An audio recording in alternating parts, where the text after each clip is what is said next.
பச்சை பட்டாணி குருமா, கிரேவி, அவியல், பொரியல் எப்படி வேணாலும் பேர் வச்சுக்கிங்க. இப்போ சீசனிங்காக இருக்க ஃப்ரெஷ் பச்சை பட்டாணி ஸோ எல்லா பிளேஸ்லையும் அவைலபிள் தான். ஸோ பச்சை பட்டாணி வச்சு சமைச்சிடலாமா? எப்படி பண்ணுறதுன்னு பார்க்கலாம் வாங்க.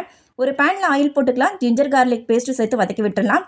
இது கூடவே பொடியாக சாப் பண்ண தக்காளி, ஒவ்வொரு இன்க்ரீடியன்ட் சேர்த்துட்டு ஒரு 2 or 3 மினிட்ஸ் கழிச்சு அடுத்தடுத்த இன்க்ரீடியன்ட் சேர்த்து வதக்கி விட்டுருங்க.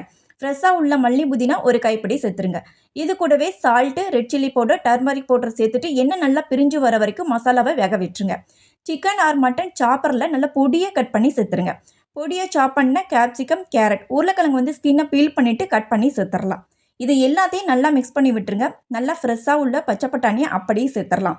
நல்லா ஒரு சேர கிளறி விட்டு பேன் க்ளோஸ் பண்ணிவிட்டு இந்த மசாலாவோடைய எல்லா வெஜிடபிள்ஸும் ஒரு 10 நிமிஷம் லோ குக் பண்ணுங்கள்.